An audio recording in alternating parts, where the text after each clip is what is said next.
à tous, je suis de retour après une longue absence cet été. Je tiens à m'excuser parce que finalement je vous ai pas donné de nouvelles, en tout cas sur YouTube, de tout l'été. Qui se trouve, pour vous expliquer, parce que bon je peux pas quand même revenir comme ça, comme une fleur, sans vous donner d'explications. Il se trouve que j'ai déménagé, donc j'ai quitté le nord de la France pour la région parisienne. Et bon, un déménagement c'est assez compliqué, j'ai commencé mon nouveau travail, etc. Donc il y avait un peu de mise en route assez compliquée, mais petit à petit, comme vous pouvez le voir, j'ai réussi à refaire ma bibliothèque, refaire mon intérieur, etc. Et du coup, pour la rentrée, me voilà de retour, bien déterminée à continuer les vidéos, à essayer de m'améliorer, que ce soit dans la forme ou dans le contenu. Et surtout, je ne vous le cache pas, hyper impatiente de retrouver nos échanges en commentaire. Donc j'essaye d'être bien plus active cette année, c'est une de mes résolutions. Et voilà, vraiment très impatiente de rediscuter un petit peu avec vous. Donc voilà, très impatiente de vous retrouver en commentaire. Honnêtement, c'est une des raisons qui me motive vraiment à faire cette vidéo. Donc pour recommencer les choses un peu en douceur, je vous propose un book haul. Alors je sais que le book haul en ce moment, il a plus trop la cote parce que pas mal de gens disent que c'est pas forcément très intéressant de montrer des livres qu'on n'a pas encore lus. Je reconnais que j'aime quand même bien tourner ce genre de vidéos parce que pour le coup c'est très spontané en fait, donc ça me plaît aussi de temps en temps. Et puis ça permet vraiment de recommencer un peu en douceur l'année. Donc voilà, je vais vous présenter quelques livres, certains que j'ai achetés, d'autres que j'ai reçus. Pas beaucoup parce que j'étais somme toute assez raisonnable cet été. Bon, j'espère que ça va vous plaire et puis je vous propose de commencer la vidéo tout de suite. Donc le premier livre dont je souhaite vous parler, c'est un envoi de la part de l'auteur Samantha Bailly et sa maison d'édition Larousse. Le guide de survie des stagiaires, donc elle a sorti tout récemment. Donc c'est un livre qui s'adresse à tous les stagiaires et ceux qui viennent de commencer leur travail. Et sur le ton un peu de l'humour, de la légèreté, elle va parler de toutes les questions qu'on se pose avant et pendant notre stage. Il y a plein de mises en situation, il y a plein d'exemples concrets. Et même si, comme je vous le disais, c'est sur le ton de l'humour, de la légèreté, ça reste hyper pertinent parce que je peux vous assurer que toutes les questions qui sont là-dedans, personnellement je me les suis posées à un moment ou un autre. Donc tout bêtement, par exemple, il y a le fait de savoir à quelle heure on doit partir parce que quand vous êtes stagiaire, vous n'avez pas d'horaire fixe généralement. Du coup le soir vous savez pas trop quoi faire parce que si vous partez trop tôt vous avez peur de passer pour quelqu'un qui n'en a rien à faire. En même temps vous n'avez pas trop envie de partir à 21 h non plus. Donc voilà, c'est ce genre de situation que va évoquer Samantha Bailly. Donc déjà ça fait du bien de voir que les questions qu'on se pose, c'est normal a priori de se les poser quand on est en stage ou en premier emploi. Deuxièmement, c'est cool d'avoir des réponses aussi. Et plus généralement, ça permet vraiment de dédramatiser le stage. Et pour moi, c'est un guide qui est vraiment dans la lignée de tous ses romans en général. Et en particulier bien sûr de son roman Les Stagiaires qui est très bien. Et j'ai trouvé cool qu'un auteur s'adresse à ce public-là, aux personnes qui travaillent, donc pas les adolescents, pas les adultes, mais les jeunes adultes qui entrent dans la vie active. Le mois dernier, sans trop de surprise, j'ai bien sûr acheté la version anglaise de Harry Potter et l'enfant maudit. Alors je sais que c'est un anglais qui est très simple, c'est une pièce de théâtre en fait si vous n'avez pas trop suivi l'affaire. Et tout le monde m'a dit que c'était un anglais qui était vraiment très basique, que même si on n'est pas très fort en anglais, on pouvait tout à fait s'en sortir. Mais je l'ai quand même pas lu parce que j'ai beaucoup de mal en anglais. Et du coup j'avais pas envie de me gâcher un peu la lecture avec l'effort de traduction, de compréhension. Donc je me suis dit c'est pas grave, je vais attendre la version française qui va bientôt sortir et je lirai après la version anglaise.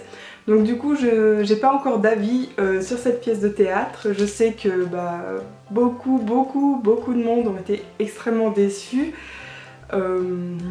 D'autres ont aimé. C'est une pièce de théâtre qui ne fait vraiment pas l'unanimité. Personnellement je vais pas me prononcer pour l'instant, je vais attendre de l'avoir lu et je vous en redirai des nouvelles. Ensuite ça va peut-être vous surprendre mais j'ai acheté et d'ailleurs déjà lu le livre de la youtubeuse Noémie Makeup Touch, donc le journal d'une youtubeuse. Alors c'est le premier livre d'un youtubeur ou d'une youtubeuse que j'achète.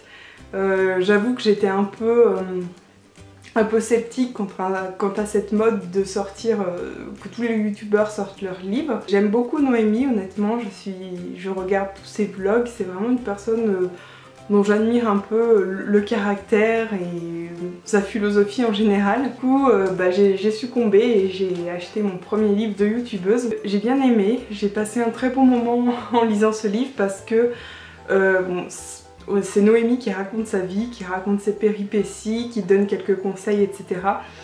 Donc ça s'adresse vraiment à des personnes qui apprécient beaucoup la youtubeuse. Mais si vous ne la connaissez pas ou vous ne l'appréciez pas plus que ça, je pense que ça va être un peu compliqué.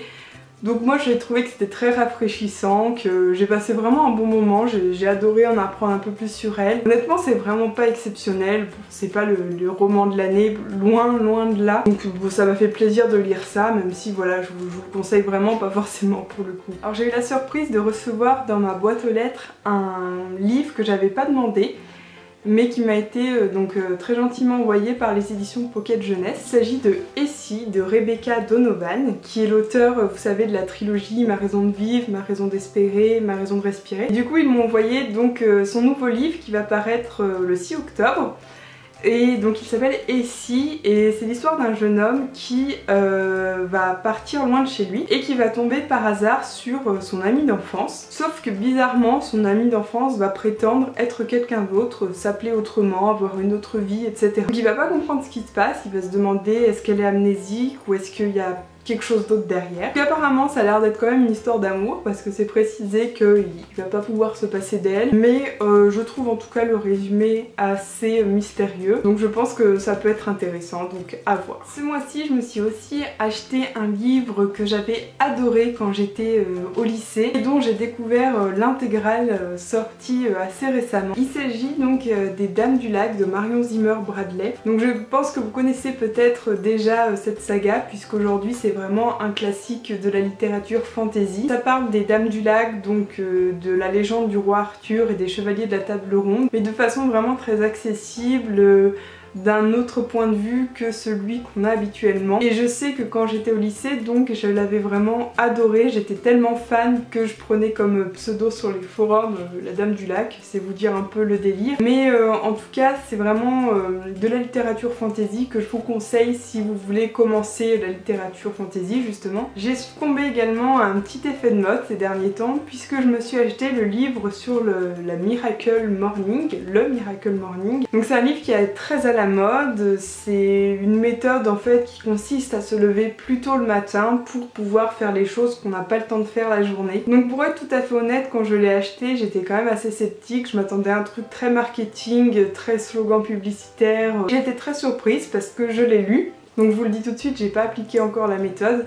Mais en tout cas, j'ai lu le livre et ça a été une grosse surprise parce que je l'ai trouvé très bien. C'est pas seulement se lever 2 heures plus tôt en fait, c'est vraiment toute une philosophie, toute une routine. Même si vous ne suivez pas la démarche qui est préconisée par l'auteur, le livre en lui-même est vraiment très motivant. Il donne beaucoup de niaque, beaucoup de motivation. C'est un livre de développement personnel en fait qui, je trouve, est vraiment bien fait pour le coup. Voilà pour ce petit retour en vidéo avec ce book haul. J'espère que ça vous a plu. J'ai essayé de vous en dire un peu plus sur les livres pour qu'il y ait quand même un petit intérêt à la vidéo. Si vous avez des questions, des remarques, n'hésitez pas. J'ai hâte de vous retrouver en commentaire comme d'habitude et en attendant je vous dis à très bientôt pour une nouvelle vidéo. Salut!